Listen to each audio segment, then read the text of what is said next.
Welcome to the Marriage Steps program, where developing a long-lasting, happy relationship is the status symbol to achieve, and following my 6 marriage steps is a path to help get you there. I'm your host, Dr. Wyatt Fisher, a licensed psychologist specializing in marriage counseling, coming to you live from Facebook Monday through Thursday, 8 p.m. Mountain Standard Time. For more marriage resources or to learn more about my 6 marriage steps, be sure to go to my website, drwyattfisher.com. I'm coming to you from Colorado, and I woke up today to a foot of snow outside. I would love to see a picture of where you live and what the weather's like, so be sure to send me one. You can send it to me on Facebook or Instagram. First marriage fact of the night. Be your spouse's biggest encourager, not his or her biggest critic. Which one are you? Are you your partner's supporter or critic? If I were to record everything that came out of your mouth for a week, would the majority be supportive words or critical words? And a lot of us, if we're honest, it's critical. It's so much easier to point out the bad. Have you noticed that? It's so much easier to notice what our partner does wrong. So therefore, you have to intentionally work at looking for the good. Daily be thinking about, what did they do today that was right? What did they do today that I admired? What did they do today that I appreciate? And then comment on it. The more you do that, the better your marriage will become.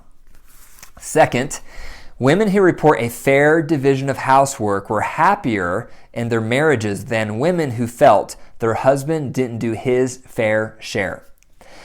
So there's a sense of fairness and equality we all have. Look at kids. The moment they think something is unfair, they will tell you. We have 4 kids, and the moment they think something is not fair between their siblings and them, they let us know loud and clear. Think of work. The moment you feel like you're not being treated fairly at work, you probably tell someone about it. Tell someone about it. Likewise in marriage. In marriage, the moment we don't feel like things are fair, we get upset. It doesn't feel right. We feel taken advantage of. So this study talked about women in particular. So if they feel like they're doing more housework than their husbands, they're unhappy about that. So consider, how fair do you feel like things are in your marriage? The more fair the workload, the better.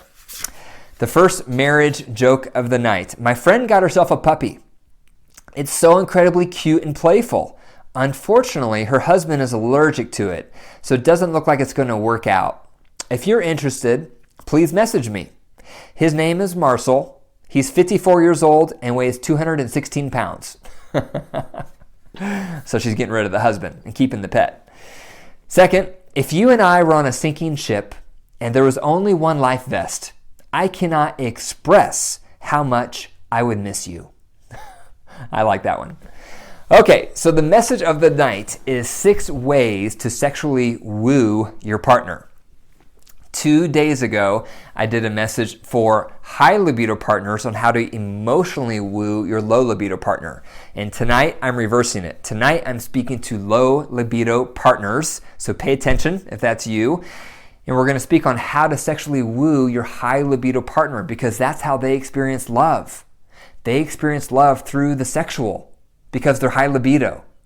So low libido partners, your job daily is to be sexually wooing them, just like you want them to be emotionally wooing you. So the first tip here is the same tip I gave the high libido partners, which is you want to build a friendship. That's the base of any good marriage, is building a friendship. And that includes time together, laughing together, having fun together, talking a lot, and making sure you're gentle with conflicts. Because in any good friendship, if there's a conflict, the friends are very careful usually with how to talk it through, because they don't want to damage the relationship. You need to be doing the same with your partner. Be gentle when talking through conflicts. So that's number 1, is you want to build that friendship, because the sexually wooing comes out of the friendship. The second tip is to consider sexually wooing your partner when you change. Your high libido partner wants to see your body, because when they see your body, it's exciting for them. It's arousing for them. It satisfies them. So every time you change, whether it's getting dressed in the morning, putting on your PJs at night, getting into the shower, anytime you change your clothing is an opportunity to sexually woo your partner. So perhaps you just show some of your body. Perhaps you share all of your body, whatever you're comfortable with. Maybe it's dim lights when you change, or maybe it's bright lights. You can experiment with what you're comfortable with, but consider every time you change as an opportunity to woo your high libido, sexually driven partner, because that's how they experience love. The third idea is every time you pass your high libido partner, consider rubbing your body against theirs, your body parts against them.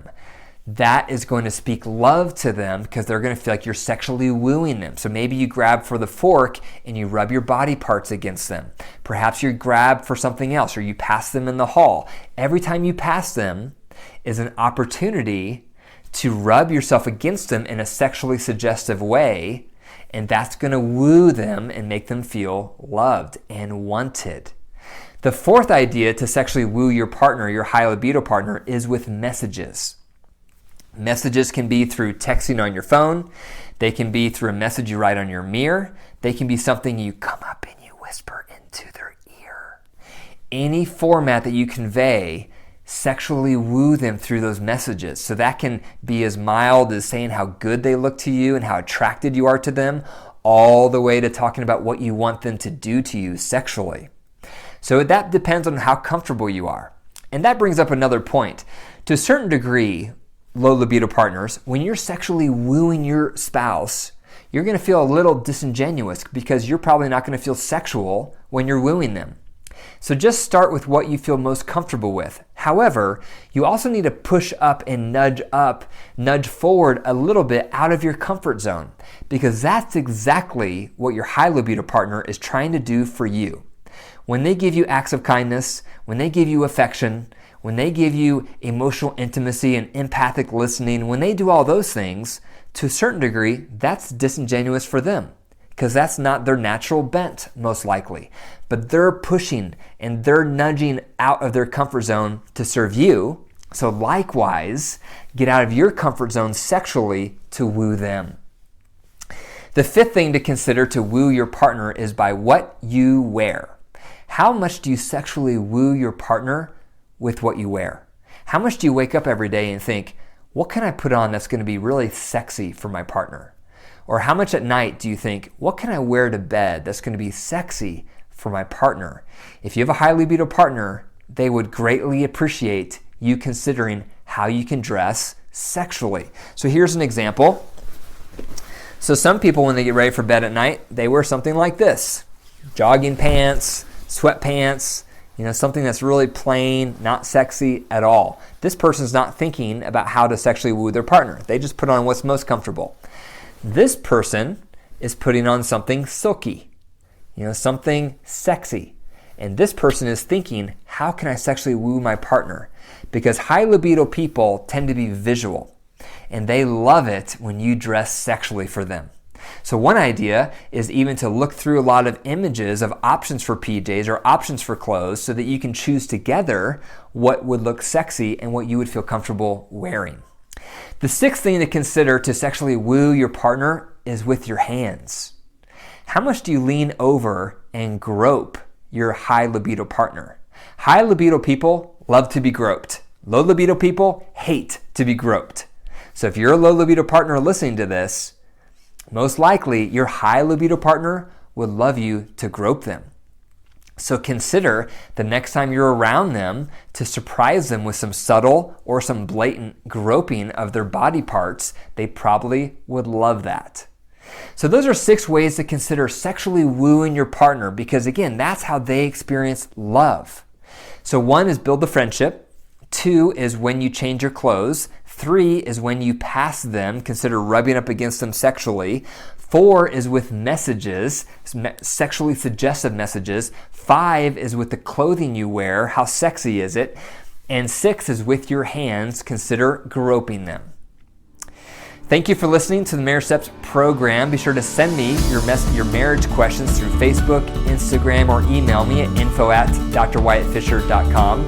If you enjoyed the program tonight, be sure to share it with your family and friends and leave a review. The Marriage Steps program is listener supported, so to help keep it on the air, please consider becoming a monthly supporter by going to patreon.com/marriage steps. And remember, your marriage is alive.